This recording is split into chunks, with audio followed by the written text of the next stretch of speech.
Hello YouTubers, Alaska Prepper here. Well, ladies and gentlemen, take a look at this real quick. I finally got this floor settled here and squared and everything. And then on the day that I was planning on starting to put up the walls, it started raining and it hasn't stopped raining since. And it's still like slightly raining right now, but it's supposed to be pretty nasty for the rest of the day. So I think that for the next 3 days or so, it's supposed to continue to rain. But what I'm going to do is I'm going to go ahead and sweep all of this rain off of here, all of this water off of here. And thank goodness that I ended up using treated plywood for the floor because it is completely soaked.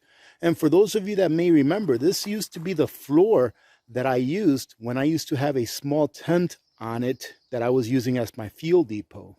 And now it's going to act as the floor for the chicken coop. You can see it's actually level.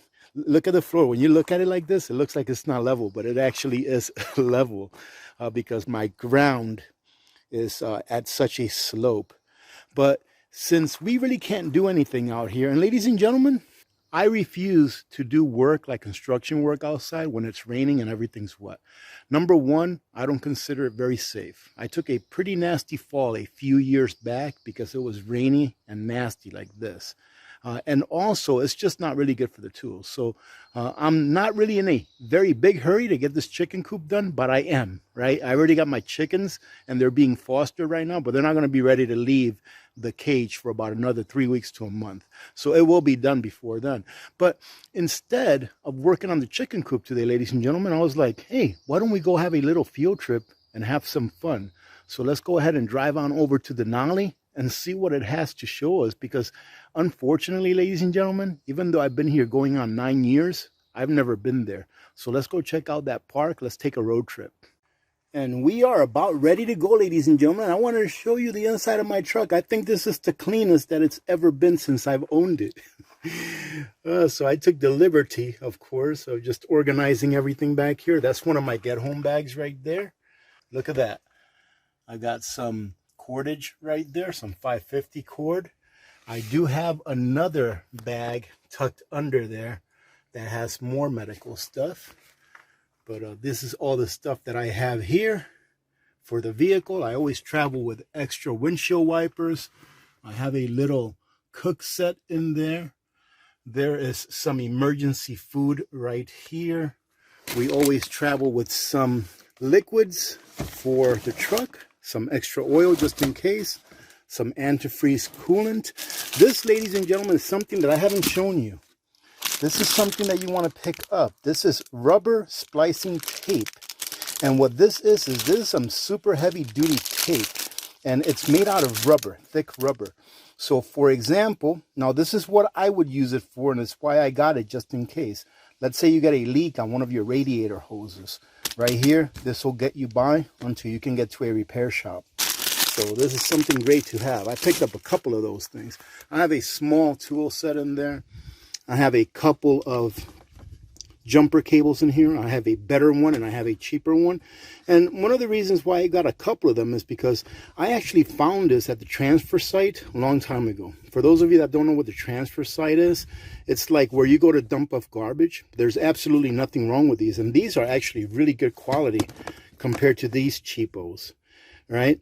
And I kept this one here just in case I ever run across somebody that needs to jump, and I can just say, hey, you can go ahead and keep these, the cheapos, and I'll just keep these right here.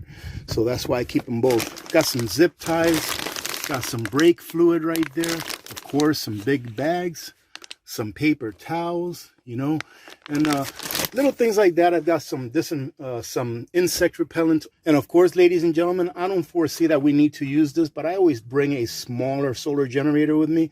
In this case, I brought with me the Opus 1200, and I do believe that it should be fully charged. So it's fully charged. I also brought the adapter to charge it off of the cigarette lighter, or the 12 volt, just in case we do have to use it. You never know. So I just bring one with us. It's not that big of a deal. Today, the dogs are going to be coming with us. And here is what the back looks like. And of course, here's the front. And you know what? These older vehicles, they're awesome. I love these. This is a 2003 Chevy Suburban. And it's not perfect, but when I purchased this truck, It had 50,021 miles. All right. I purchased this truck, I think it was in 2017. I think that's the year that I purchased it. It had 50,021 miles. I still remember, right? Because it was such a great deal that I got. And I bought it for, I think it was $9,000 or $9,500 that I bought it for. Nothing wrong with it when I bought it, except it needed an ignition coil. It needed an ignition coil, a few $100s. Ever since I've had it, I've probably spent about $5,000 on it. You know, fixing this or fixing that. That's gone bad over the years. And of course, these things happen. We live in Alaska, and the parts do wear out a little bit sooner than they would normally. But in the last, 6 years that I've owned this, I've put about $5,000 into it. Great deal. And it still has less than 100,000 miles. I think I've put about 37,000 miles in it. Let's see how many. 38,000 miles I've put on it since I bought it in 6 years. So I've been averaging about 6,000 or so miles per year. Great truck, and it still runs great. It's got its little blemishes here and there, but it gets me from A to B, no problem. Well, ladies and gentlemen, as I'm editing this video, I'm like, man, AP, you have the longest intros. Just hit the road. But we do have to get some gas first. Let's go see what prices are today. Well, I guess you can say that if you compare it to Canada or to the UK or those other Western nations where they're paying $6-7 a gallon, we're not doing pretty bad. But boy, I sure do miss those days when it was like $2 or even less. You know, I wanted to leave as much of the road trip on this video as possible. However, I would have to speed it up a little bit. So if you want to slow it down a little bit, it's easy to do on YouTube. Just go ahead and slow it down a little bit. It's a beautiful day out. Even though it looks like it's going to rain today, still the clouds are just beautiful. And take a look at this little scenic view that we stopped at here on the way there.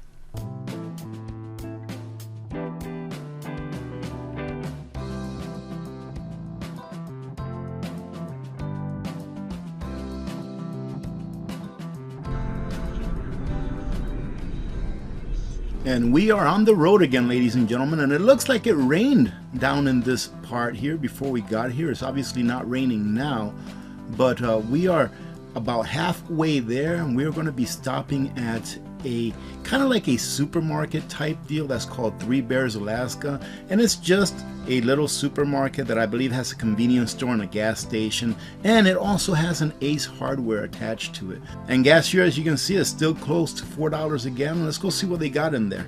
They have an Ace Hardware here, ladies and gentlemen. This is Three Bears, and I have heard of this place before, but I've never been here. I feel like such a tourist recording a small supermarket. That's what it is. It's like a small supermarket in there. Ladies and gentlemen, they have an Ace Hardware. Let's see what this little convenience store here is. It's probably just like a gas station convenience store. Oh yeah, you can see that it's part of this whole thing is all like one same store. Oh, look at that. They sell AmSoil here. I've heard that this is like some of the very best oil that there is, but I've never really seen it being sold in a brick and mortar store. And that's about it, ladies and gentlemen. That's about as exciting as this gets. So let's go hit the road and go to the mountain. Well, ladies and gentlemen, the ladies got hungry, so we're going to stop here at the 49th State Brewing Company. Not here for the spirits or the beer, but did hear that they have a pretty decent ribeye here, and that's what I'm going to have. They also have Alaskan king crab legs, so I think I'm going to try some of that as well. Let's go and take a look at what the inside of this place looks like. Never been here before. That's a pretty cool bus.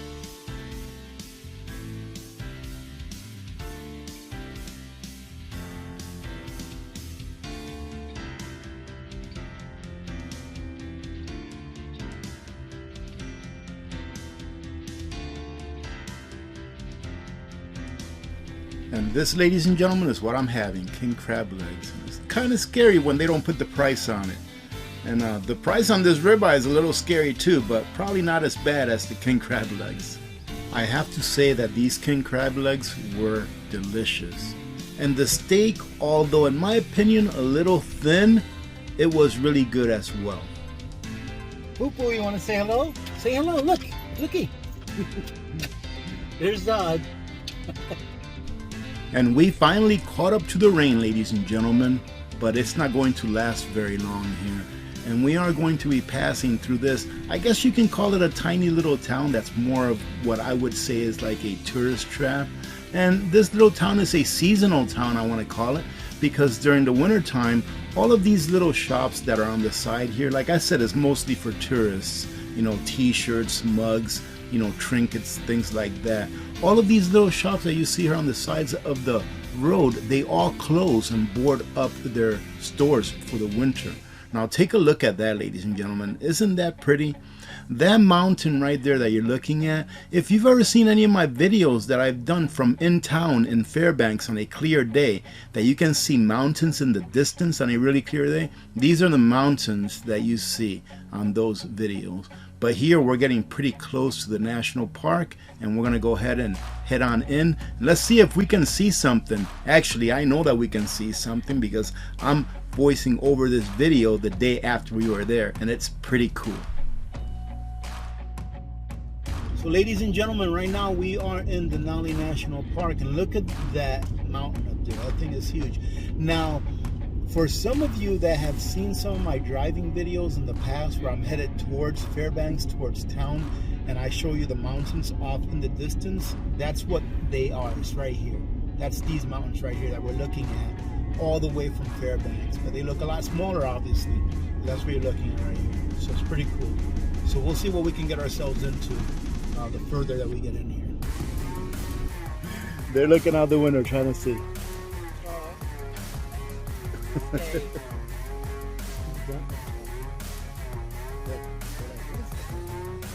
And this, ladies and gentlemen, is what the dogs were sniffing at. This is such a pretty moose. I wish that I had a better camera so that I could zoom in and you can see it better than this. And I don't recommend that anyone do this when they're visiting a national park. That if you see a 1,500-pound moose not more than 20-30 yards from you, that you just walk right by. All right, let's take in a little bit of the scenery, ladies and gentlemen. Look at this. It's kind of chilly. It was like 41 degrees, I think it was. And I was like, wow, man, isn't that something? 41 degrees. But then again, we are at a little bit of a higher elevation here, being that we're so close to these mountains. And actually today, on the day that I'm editing this video and voicing over this, it's 38 degrees in Fairbanks. I'm in the bunker right now, and it's actually really chilly inside the bunker, and I'm not going to turn the heater on. Not on the 1st of June, I'm not going to turn the heater on, ladies and gentlemen. But I'm really glad that I went on this trip. I mean, the way that you see these mountains from Fairbanks, you know that they're beautiful and majestic, as you can see here, with these snow caps still on halfway through the year. But when you're really up close to them, they're just beautiful to look at.